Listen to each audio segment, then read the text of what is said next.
You ruined everything for me. My brother accused me of stealing his future after I succeeded without any help from our parents. Can you imagine building your entire life from scratch, pouring sweat and tears into every success, only to have your own parents sue you? Not for some terrible crime, but because you were too successful? Because their other son, the golden child, couldn't make it on his own? That's exactly what happened to me, and the betrayal cut deeper than any knife. The process server found me on my front porch. I had just gotten back from the hardware store, clutching a bag of drywall anchors for the guest bedroom. The house was still a work in progress, but it was mine. I'd bought it 8 months ago, at the age of 24, using money I'd saved since I was 14. Jack Thomas, he asked. I nodded, setting down my bag. Yeah.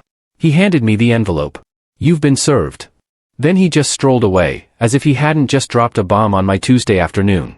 I stood there, the heavy, official envelope in my hand.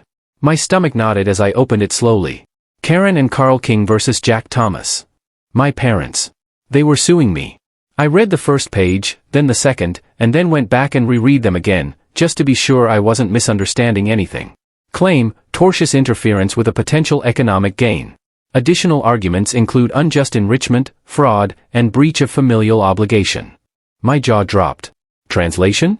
They were suing me because I was successful, and my older brother, Nathan, was not. The accusations were absurd. Defendant Jack Thomas purposely manipulated family relations to get an unfair advantage. The defendant concealed critical business advice and mentorship from his brother, Nathan King, causing Nathan's business ventures to fail. Defendant utilized his family name and reputation to grow his business while hindering his brother's attempts.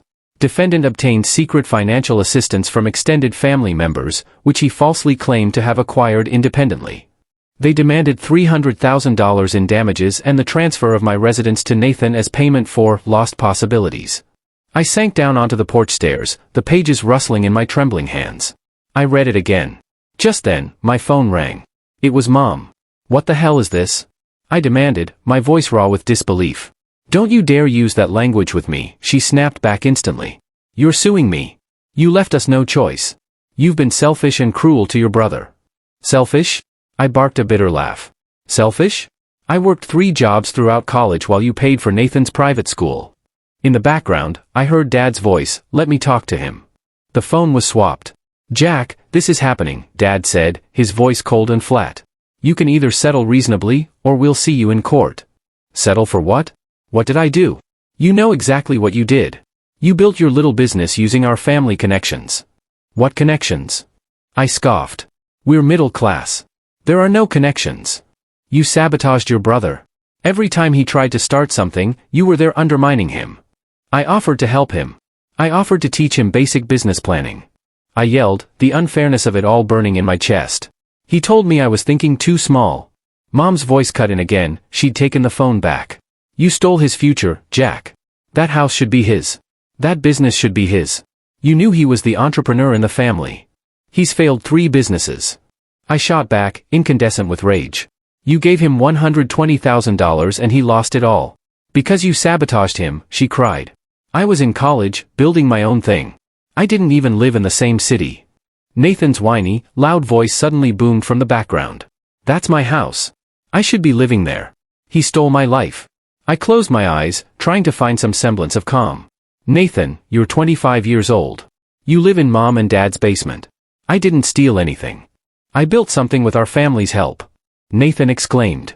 Grandpa gave you money. Admit it. Grandpa's been dead for 6 years. I retorted, my voice tight. And he left us both the same amount, $2,500. Liar. You got more. You must have. I stood up, couldn't take it anymore. I'm done with this conversation. Mom, you'll be hearing from our lawyer. We're taking you to court and we're going to win. You owe your brother. You owe this family. I don't owe you anything. I yelled, my voice cracking. I worked for everything I have. You gave me nothing, Dad. Because you didn't need anything, Dad said, his voice suddenly calm, chillingly so. You were always self-sufficient. Nathan needed support. So, you're punishing me for not being a failure? We're correcting an injustice. See you in court. Click. They hung up. I sat there, phone still in my hand, the dial tone a buzzing echo of their scorn. I then called my best friend, David. Yo, what's up? He answered cheerfully. My parents are suing me for $300,000, I blurted out. Silence. Then, what? I explained everything, the complaint, the ridiculous claims, and the demand for my home. Dude, that's insane. Can they even do that? He asked. Apparently, they can file. Winning is different. I muttered. This is about Nathan, right? Golden child Nathan, who's failed at everything. David scoffed. Yeah, man. Your parents are delusional. You built everything yourself. I watched you do it. They're claiming I sabotaged him. That I used family connections to succeed. David laughed, a bitter, disbelieving sound. Family connections? Your dad's a middle manager and your mom's in HR. What connections exactly? What are you going to do? Fight it. I'm not giving them a dime. Good. They're out of their minds. After we hung up, I just sat on my porch and reflected about the past 7 years. I started working when I was 14. Not because I wanted to, but because when I asked my parents for $20 for robotics club, my father answered, "Money doesn't grow on trees, son. You want it? Earn it." That same week, Nathan received $600 for an entrepreneurship camp. I began mowing lawns that Saturday for $15 an hour. By summer's end, I had saved $800. Nathan spent his $600 on video games and Chipotle. When I turned 16, I purchased an old bike from Craigslist for $80. My folks gifted it to me on my birthday. I was thankful. At least they had gotten me something. 2 months later, Nathan turned 16. They purchased him a brand new Ford Mustang for $40,000. Nathan needs reliable transportation for internship opportunities, Dad said when I asked about the difference. Nathan never did an internship. He drove that Mustang to parties and totaled it during his junior year. They got him another car. I biked everywhere until I was 18 and purchased my first car, a 5-year-old Honda Civic for $3,500, with money I'd saved from tutoring and computer repair work. Then there was Nathan's first business venture. He started a cryptocurrency trading company. Bought high, panicked, sold cheap, and lost everything in 6 weeks. The marketplace is rigged. Dad claimed, never asking why some people made money in crypto but Nathan didn't. The consulting firm requested $50,000 from my parents. Nathan rented a downtown office for $4,000 per month, spent $10,000 on branding, logo, website, and business cards, despite having no clients, no experience, and no business plan. He described himself as a disruptive business strategist. When the money ran out, the firm closed in 4 months. Innovators scare corporate America, Mom lectured, defending him. Meanwhile, I turned 24. My business generated $300,000 in annual revenue and $95,000 in profit. I left my day job to focus full-time. I found a fixer-upper house for $180,000. Put down 20%, the $36,000 I had saved. I spent 4 months refurbishing it myself, relying on YouTube tutorials and sweat equity, working 12-hour days of drywall and painting. I moved in 3 weeks ago. My parents came to see it once. Must be nice to get lucky with timing, Dad commented, glancing around. Not congratulations. Not, we're proud. Not, how did you do this? It was just luck, they explained. And now they're suing me, alleging I stole Nathan's future. I sat on my porch until sunset, the chill of the evening settling over me, but it was nothing compared to the cold steel forming in my resolve. Then I went inside, opened my laptop, and looked up lawyers. I found Blackwell & Associates, a firm that specializes in defending against bogus claims. The reviews were nasty in the greatest way. Destroyed my ex's frivolous lawsuit and forced them to pay my legal bills. They don't just win, they make the opposing side regret filing. Perfect. I called and left a message. My parents are suing me because I am more prosperous than my sibling. I want to fight this and make them regret it. The next morning, my phone rang at 8 a.m. Hello, Jack Thomas. This is David Blackwell. Received your message. Tell me exactly what I did. I laid it all out, the golden child dynamic, how they had given Nathan $120,000 and me $0. The complaint claiming I had somehow stolen Nathan's opportunities. Blackwell listened without interrupting. When I finished, he commented, "This is one of the most frivolous suits I've seen in 20 years of practice." Can they win? I asked, a sliver of fear still present. Absolutely not. Their claims lack legal merit. But Jack, I'd like to ask you something. Do you want to win, or make a statement? What kind of statement? Countersuit. Misuse of procedure, malicious prosecution, and intentional infliction of mental distress. Make them pay for your legal fees. Make it so expensive and terrible that they never try this trash with anyone else. I thought about it for exactly 3 seconds. Let's make an example out of them. Good. I'll need evidence, tax returns, bank statements, work records to prove yourself. I have 7 years' worth of tax returns, W-2s from every job, and business incorporation documentation. Perfect. Send it all. They are claiming fraud, that you covertly obtained assistance. We are going to show that they deceived the court by filing this garbage. How long until the trial? It will most likely be 7 months. The discovery will be interesting. We will depose them under oath. Make them explain how you snatched opportunities you never asked for. I smiled. First time since being served. When do we start? We already did. I'll file our answer tomorrow. And Jack? Yeah? They still think of you as the youngster who refused to fight back. Show them who you've become. Following the call, I spent the rest of the day preparing my case. I retrieved every text conversation in which they applauded Nathan's vision despite his failings. Every Facebook post commemorating his adventures. Every family dinner where they dismissed my accomplishments.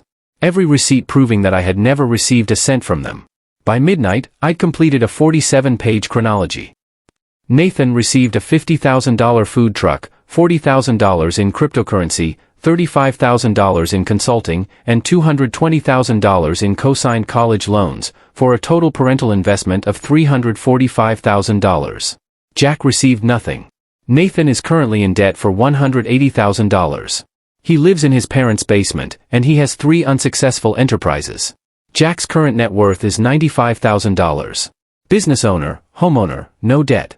Subject line, evidence, how to undermine your parents' lawsuit. I emailed it to Blackwell. Went to bed and slept better than I had in weeks, because for the first time in my life, I was not taking their trash quietly. They desired conflict. When I quit playing nice, they were about to discover my true potential. The countersuit arrived 2 weeks after Blackwell was hired. I was at my workshop, fulfilling orders, when my phone rang. Blackwell. They were served an hour ago. Your mother contacted my office and screamed. What exactly did she say? Are you an ungrateful son? Are we monsters? Is she calling the Bar Association? Standard terror when people discover they've been screwed. What will happen now? Discovery. We question them under oath. Request documentation. Make them prove their assertions. It's about to turn ugly. Good. That evening, my phone exploded. 17 missed calls. 12 from Mom, 3 from Dad, and 2 from Nathan. I listened to one voicemail. Mom's voice, crying, how could you do this to us? We are your parents. You are countersuing us. This is elder abuse. They were 58. I deleted the rest without listening. Nathan sent a text, you are disgusting. I hope you're pleased. Wrecking the family. I blocked his number. Dad sent a text, it's gone too far. Drop the countersuit and we will drop ours. Let's be adults. I replied, you sued me first. You started it. I'm finished. He didn't respond. The next day, David came over with beer and pizza. Dude, your family's losing their minds on Facebook. I'm not on Facebook. I understand. That's why I'm showing you. He took out his phone. My mother had written, heartbroken doesn't begin to convey how we feel. We tried to assist our youngest son comprehend family obligations, but he replied by suing us. We just wanted him to help his poor brother. Instead, he's chosen money before family and is praying for his soul. There were 200 comments, half of which supported her and half of which called her out. My Aunt Linda made one comment, Karen, didn't you pay for Nathan's college and businesses? What did Jack receive? Mother's answer, Jack had always maintained his independence. He didn't require assistance. Another comment from my Uncle Theodore, so, you are penalizing him for being responsible? Mom had not replied to that one. David scrolled further. Nathan had also posted, my younger brother is suing our parents because they asked him to help me out. Yes, I made some business mistakes, but families are meant to support one another. Instead, he's hired attorneys to target Mom and Dad. This is what greed does to individuals. The responses were more mixed. Some defended him while others asked pointed questions. How much money did your parents provide you for your business? Why should your brother give you the money? Did he do anything wrong, or are you just upset that he's successful? Nathan had not replied to any of them. They're attempting to dominate the story, David explained. Let them. The truth will emerge in court. My telephone rang. Unknown number. I responded. Jack, it's Aunt Linda. Hi. I saw your mother's Facebook post. I wanted to hear your side. I told her everything, the lawsuit, the allegations, the $120,000 Nathan had spent. All I'd ever asked for was $0. She was silent for a long time. I'm so sorry, Jack. I knew they favored Nathan, but I had no idea it was this terrible. Most people did not. For what it's worth, I support you, and I told your mother so in the comments. Thanks. Do you need anything? Money for lawyers? No, I've got it covered. Okay. But if you do, please call me. And Jack, do not back down. They must learn this lesson. After we hung up, David stared at me. You have some family on your side. At least some, not all, but enough. 3 weeks later, the deposition began. Blackwell phoned me the night before. We are going to depose your parents tomorrow. I am going to ask very precise questions concerning money. It will be uncomfortable. Good. Your job is to remain calm. Do not react. Just let me work. I get it. The deposition took place in Blackwell's office, a conference room with a long table, chairs, and a court reporter. My parents arrived with their lawyer, a man named Foster, who appeared uncomfortable from the moment he walked in. Mom would not look at me. Dad glared. The court reporter swore them in. Blackwell began with my mother. It took him exactly 20 minutes to debunk her entire tale. How much money did Nathan have for business? $120,000. How much did Jack get? 0. How much did Nathan's college tuition cost? The loans and expenses totaled $220,000. How much did Jack cost? 0. What particular steps did Jack take to sabotage Nathan? He refused to help, Mom stated. Is Jack legally bound to offer free business consulting? Families should aid each other. Did Nathan help Jack? Silence. Mrs. King, has Nathan ever offered Jack assistance? I do not know. You don't know, but you're convinced Jack sabotaged Nathan? Yes. What evidence is this based on? Nathan told us. So, you don't have any direct evidence? You're completely depending on Nathan's word? He's our son. Why would he lie? Blackwell produced bank statements, receipts, and transaction records, talked her through every dollar they'd given Nathan, and had her confirm on the record that I'd received nothing. By the end, Mom was in tears. Dad was infuriated. Foster seemed to want to be somewhere else. That's all I need. Blackwell explained. Dad's deposition was shorter. Same questions, same answers, greater rage. But the facts did not change. Nathan received $345,000, but I received $0. Following their departure, Blackwell slumped back in his chair. So, it went nicely. They looked miserable since they had just admitted under oath that they gave your brother everything and you nothing. The entire case claims that you had undue advantages. We've simply proven the opposite. What will happen now?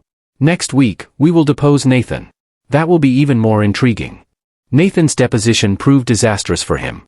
He arrived in an ill-fitting suit, already defensive, before Blackwell posed the first question. Blackwell started with the food truck. Walk me through the reasons it failed. Nathan launched into a tirade about local laws, permits, and an unjust system designed to crush small businesses. Did you investigate these criteria before buying the truck? I anticipated there would be some red tape. Did you get the appropriate permits? Yes or no? No. Did you have a business plan, revenue estimates, or cost analysis? I had a vision. That is not a business plan. Blackwell obtained information indicating that 17 other food trucks were operating effectively in the same region during the same time period. They all followed the same rules. Why did you fail? Nathan's face turned red. They probably had more money. You had $50,000 in startup funding, which is more than most. Try again. I do not know, maybe they were lucky. Blackwell switched to cryptocurrency. Nathan admitted that he lost $40,000 in 6 weeks by following trends and viewing expert-created YouTube videos. Blackwell inquired, yes, there are many people with different points of view. Did you verify that they were successful traders? They garnered millions of views. Several people in the room attempted not to chuckle. The consulting business was worse. Nathan acknowledged that he rented a $3,500 office with no clients, spent $10,000 on branding with no results, and shuttered after 4 months. You spent $30,000 with no business plan, no clients, and no results. Is this accurate? I was constructing the foundation. You spent money you didn't have on appearance rather than substance. Then came the big question. Mr. King, you say that Jack sabotaged your businesses. How, specifically? He refused to aid me. Did you ask him for assistance? Nathan hesitated. I shared my opinions. Did you make an express request for help? Yes or no? Not in those words. So, Jack hindered your efforts by refusing to provide assistance that you had never requested? Family should help without being asked. Have you helped Jack with his business? Silence. "Mr. King, what did you do to help Jack's business?" I encouraged him. "How specifically?" "I don't recall exact conversations because there were none. You never assisted, never volunteered, and never inquired about his business. But you're suing him because he didn't help you." Nathan's face was crimson. "He possessed advantages." "Like what?" "He is smarter. He always received better grades." "So you are suing him because he is intelligent?" "No, he simply had it simpler. He worked 3 jobs throughout college. You went to parties. He created a business while eating ramen. You spent $120,000 failing. Which portion was simpler?" Nathan stood up. "This is..." Foster softly said, "Sit down." Nathan sat, breathing heavily. Blackwell closed the folder. "One final question. In your lawsuit, you argue that Jack's house should be transferred to you. Why do you believe you are entitled to a house that you did not earn, pay for, or build?" Nathan glared at me with venom. "Because it should have been mine. That is my life that he is living. Why should it have been yours?" "Because I am the eldest. I am meant to be successful. Everything he owns should be mine." Blackwell smiled. "Thank you. That was all I needed." After Nathan had rushed out, Blackwell turned to me. "That was a gift." "How is this so?" "He just confessed under oath that he feels he is entitled to your possessions merely by being born first. No judge in the country will agree with that. What will happen now?" "Now we wait for the trial. But honestly, I don't believe it will reach that far." "Why not?" "Because Foster will tell them they don't have a case. We have testimony to back it up, and our countersuit will cost them more than their pride can bear." He was correct. 3 days later, Foster called Blackwell to discuss a deal. Blackwell phoned me. "They want to drop everything, their suit, our countersuit. Leave without a trace." No. I want them sanctioned. I want the judge to officially decide that their case was frivolous. I want it on record that they wasted both the courts and my time. That is aggressive. They sued me for succeeding. They attempted to steal my house after their golden child failed. I want penalties." Blackwell was silent for a moment. Then, "Okay, I'll tell Foster no deal." "When's the trial?" 4 weeks. "And Jack, once they see you're serious, they'll panic." "Good. Let them panic." That night, I sat in my house, which I had bought, refurbished, and earned for myself, and felt nothing. No guilt, doubt, or second thoughts. They had attempted to ruin me legally for the crime of success. They were about to discover what happens when you begin a battle with someone who has nothing to prove and nothing to lose.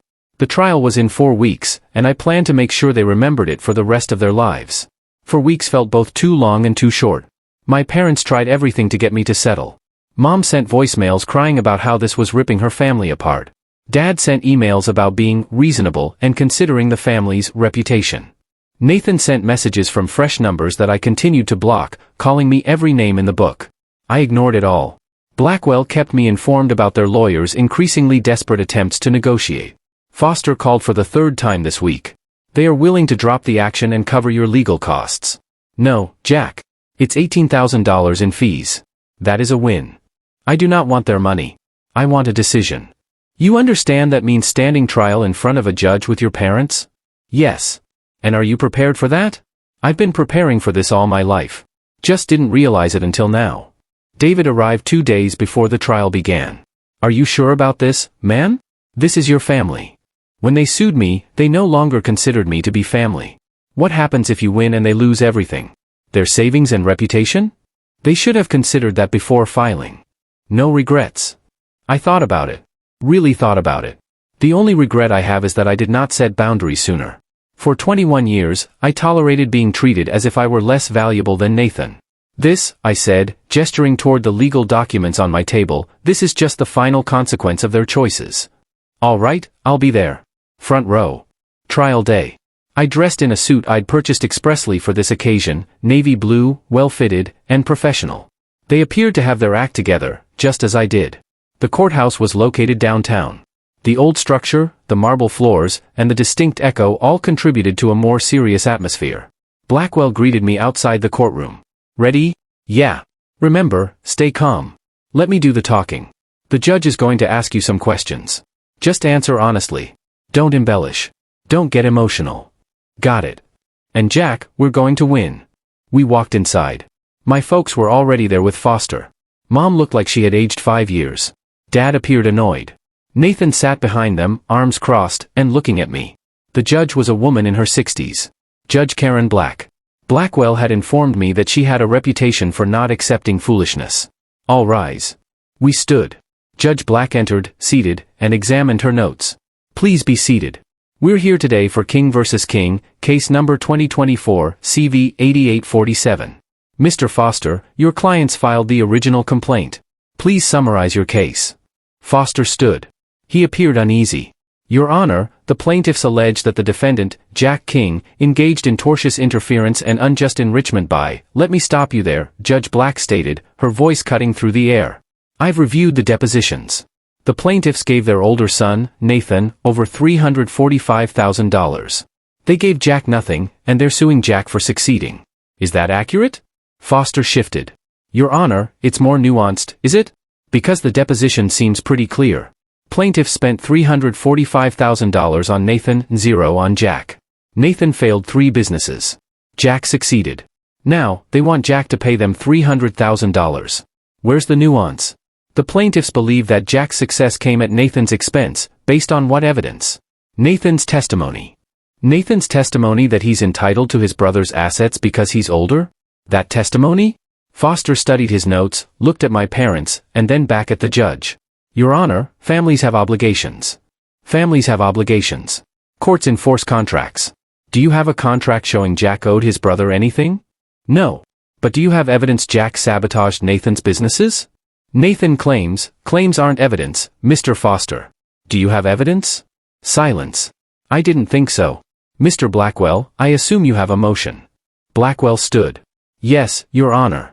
We move to dismiss the plaintiff's complaint with prejudice and enter judgment on our counterclaim for abuse of process. Tell me about the counterclaim. Your Honor, this lawsuit was filed in bad faith. The plaintiffs have no evidence supporting their claims. The depositions prove they gave Nathan every advantage and Jack none. They're using the court system to punish Jack for succeeding where Nathan failed. That's textbook abuse of process. Judge Black gazed at my parents. Mr. and Mrs. King, do you understand what's happening here? Mom stood. Your Honor, we just want to— Sit down, please. I'm not asking what you wanted. I'm telling you what you did. You filed a frivolous lawsuit against your son because you're embarrassed that you spent $345,000 on Nathan and he failed, while Jack succeeded with no help from you. Dad started speaking. The judge raised her hand. I've read the depositions. I've reviewed the evidence. This case never should have been filed. Mr. Foster, you should have advised your clients of that. Foster appeared miserable. Your Honor, I did advise, not strongly enough, apparently. She went to her computer and typed something.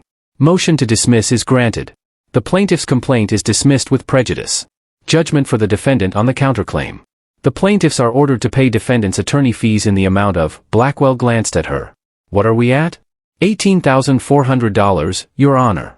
$18,400. Additionally, I'm sanctioning the plaintiffs in the amount of $6,000 for filing a frivolous lawsuit that's payable to the court, not the defendant. My mother gasped. Dad placed his head in his hands.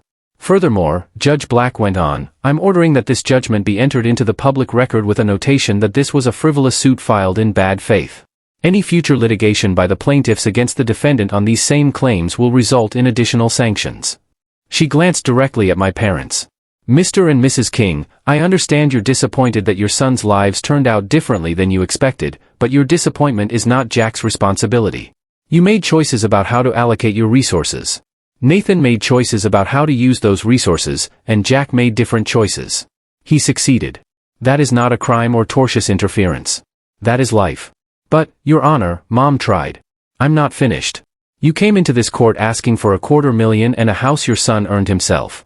Instead, you're leaving with a $23,000 judgment against you and a public record showing you sued your son for succeeding. I hope it was worthwhile. She slammed her gavel. We're adjourned. The courtroom fell silent for a moment. Then Nathan burst out, he sabotaged me. Everyone knows it. Mr. King, the judge replied harshly. I suggest you leave before I hold you in contempt. Nathan stormed out. My folks sat there, stunned. I rose, fixed my suit jacket, and walked out without looking back. Outside the courtroom, Blackwell shook my hand. Congratulations. That was about as decisive as it gets. What happens now? Now they have 30 days to pay the judgment. If they don't, we can start collection proceedings. Liens, wage garnishment, the works. Will they pay? Probably. The alternative is worse. But Jack, understand this is going to destroy your relationship with them. It already was destroyed. This just made it official. David waited in the corridor. Dude, I heard the judge through the door. She destroyed them. Yeah, she did. How do you feel? I thought about it. Free. That night, the fallout started. Nathan shared a message on Facebook, the justice system is a joke. My brother spent thousands on lawyers to destroy our family. A corrupt judge sided with him because he has money. This is what America has become. Family means nothing. Money is everything. The feedback was harsh. Didn't you sue him first? Corrupt judge? She just didn't rule in your favor. Maybe get a job instead of blaming your brother. Nathan erased the message about an hour later. Mom wrote, "We lost in court today. Not because we were wrong, but because the system benefits the wealthy. We tried to teach our son family values. Instead, he showed us that success corrupts. I pray for his soul." Aunt Rachel said, "Karen, you sued him. You lost. Maybe it's time for some self-reflection instead of playing victim." Uncle Jim observed, "You spent $345,000 on Nathan and nothing on Jack, then sued Jack for succeeding. What did you expect?" Mom removed the entire post. 3 days later, Aunt Rachel called me. "Jack, your parents are in trouble." "What kind of trouble?" "Financial. They refinanced the house twice to fund Nathan's businesses. Between that and the judgment, they're looking at bankruptcy." "That's not my problem." "I know. I'm just telling you in case they try to guilt you. They've tried everything else." "How are you doing?" "Really? Honestly, better than I've been in years." "Good. You did the right thing. They needed consequences." "Thanks, Rachel." A week after the ruling, I was in my workshop. Someone knocked on my garage door after I had transformed a portion of it. I opened the door. Nathan stood there. "We need to talk." "No, we don't." "Please, just 5 minutes." Against my better judgment, I allowed him in. He looked awful.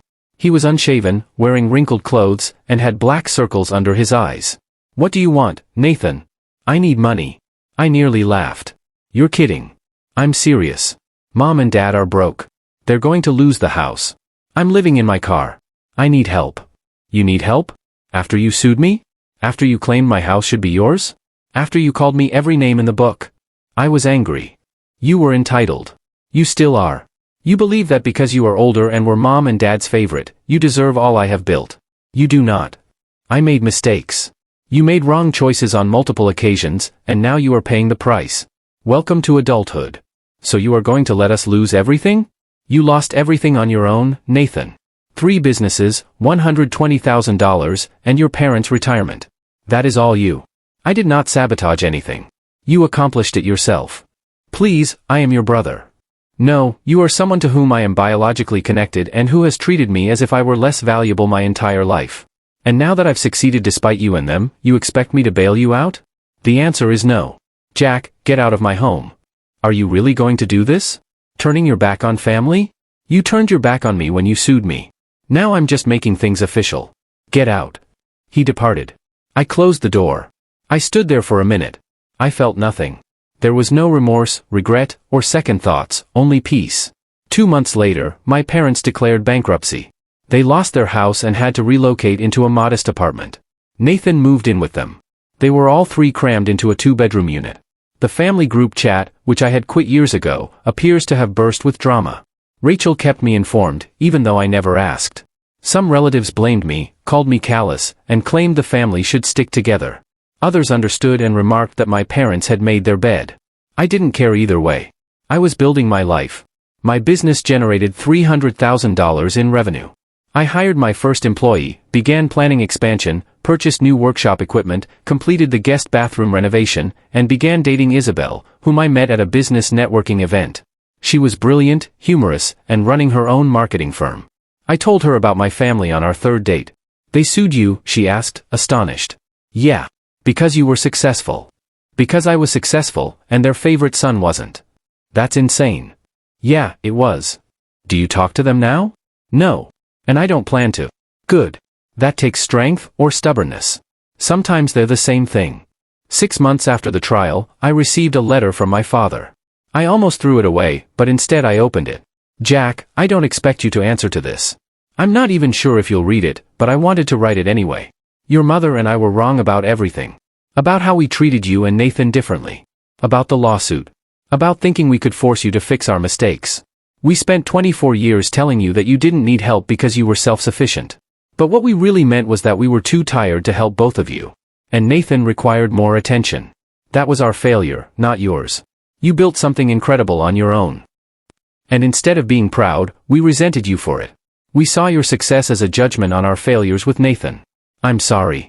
And your mother is sorry. I know it's too late, but I wanted you to know that we finally understand what we did. I don't expect forgiveness. I don't have any expectations. I just wanted you to know that you were correct about everything. Dad. I read it twice, put it in a drawer, and did not answer. Perhaps someday I will. Maybe someday I'll be ready to have that conversation. But not today. Today I had a business to manage, a life to construct, and a future of my own. And it was enough. 2 years later, Nathan walked into a coffee shop. As I was examining quarterly reports, I spotted him before he noticed me. He looked different, leaner and jaded, dressed in a retail store uniform with a name tag, and short utilitarian hair. He no longer had the styled look he spent an hour on. He ordered a coffee, turned around, and froze when he noticed me. For a moment, neither of us moved. He walked over gently. Jack. Tyler. Can I sit just for a minute? I motioned to the chair. He sat carefully, as if he expected me to change my mind. I'm not here for money, he stated instantly. I saw you and thought maybe I should finally say what I should have said 2 years ago. I waited. I'm sorry for everything. The lawsuit, the entitlement, all of it. I destroyed my own life, Jack. You didn't do it. I did. He appeared to be really broken. Different from the Nathan who had screamed that my house belonged to him. I've been in therapy for 18 months, he explained. Real therapy, the kind where you face what you did wrong instead of blaming everyone else. And what did you do wrong? Everything. I spent 25 years thinking the world owed me success because I was the oldest. Because mom and dad believed in me, but I never put in the work. I just wanted results without effort. He stared at his coffee. The lawsuit represented the lowest point. I was so delusional that I told myself you had stolen my life. But after hitting rock bottom, losing everything, living in my car, and working in retail at 27, reality couldn't be denied any longer. Where are you now? I'm a store manager, paying back my parents $50 per month, and taking night classes on real-world business principles. It will take years, but I am doing it correctly this time. I studied him. This was not manipulation. This was someone who had been broken and was attempting to rebuild. I appreciate the apology, I replied. But I don't know if I can have you in my life again. Maybe someday. Not now.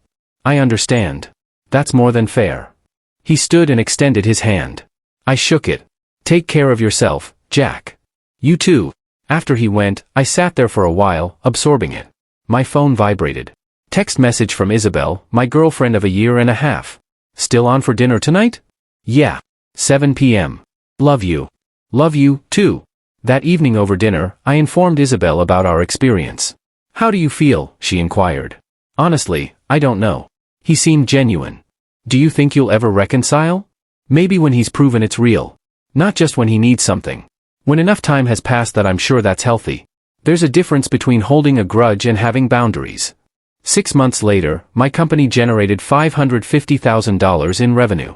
I hired 2 more people and moved into a professional office. Isabel moved in with me. Our lives were gradually and organically converging. One Saturday, I received a call from Dad. We hadn't had much touch. He would send out occasional updates. I read them, but rarely responded. Nathan was promoted to manager, he stated. He's doing great. This month, I was paid back another $1,000. That's good. Pause. Jack, I don't expect anything from you, but I wanted you to know your mother and I are proud of you. We should have said that 20 years ago. My throat clenched. Thanks, Dad. I know it's too late, but I wanted you to hear it anyway. A year after running into Nathan, I received a letter from Dad containing a cashier's check for $20,000. The actual amount of the judgment. Nathan asked me to email this. It took him 2 years, but he paid back the entire judgment. He wants you to know how serious he is about making things right. No expectations, only accountability. Dad. I looked at the check for a long time. Then I phoned Nathan. It's Jack. Got the check. I wanted to make things right, he admitted calmly. 2 years of saving, but I did it. You didn't have to. The judgment was against Mom and Dad. I know, but it was my lawsuit, my entitlement that started it. I needed to take responsibility. Cash the check, he stated.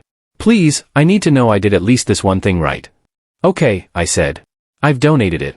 All $20,000 went to a scholarship fund for low-income kids pursuing business degrees. Kids who will work 3 jobs through college, just like I had. I texted Nathan, check cashed. Donated to scholarship fund. You're square. His response was, that's perfect. Thank you. Isabel discovered me in my workshop that evening. You donated it? Yeah, because I never needed their money. That was the whole point. She kissed me and said, I love you. I know. Are you going to talk to them? Your family. Eventually, when I'm ready, when it doesn't feel like giving up boundaries, just choosing to extend grace. 1 year later, I proposed to Isabel. A small proposal for just the 2 of us at the property I had restored myself. She said yes. We planned a simple wedding. From my side, there was only her family, our friends, Aunt Rachel, and Uncle Jim. 1 month before the wedding, Dad called. I heard about the wedding. Congratulations. I know we're not invited. I understand why, but I wanted you to know we're happy for you. Thanks, Dad. 6 months after the wedding, Isabel and I discovered she was pregnant. I waited a week to call Dad. Isabel and I are having a baby. Silence. Then his voice grew heavy with emotion. That's wonderful. Congratulations. When the baby comes, maybe you can visit. Meet your grandchild. His voice cracked. I'd like that very much. We'll figure it out. Our daughter, Sophia, was born 9 months later. My parents entered the hospital quietly and respectfully. Nathan arrived separately with a children's book. Congratulations, man. She's beautiful. Thanks. It wasn't a reconciliation. Not yet. But there was development. Small steps, but earned steps. A year after Sophia's birth, we had our first family supper. My house, my terms. Isabel, Sophia, and me in the middle. Mom, Dad, and Nathan stood at the perimeter, respectful and pleased to be included.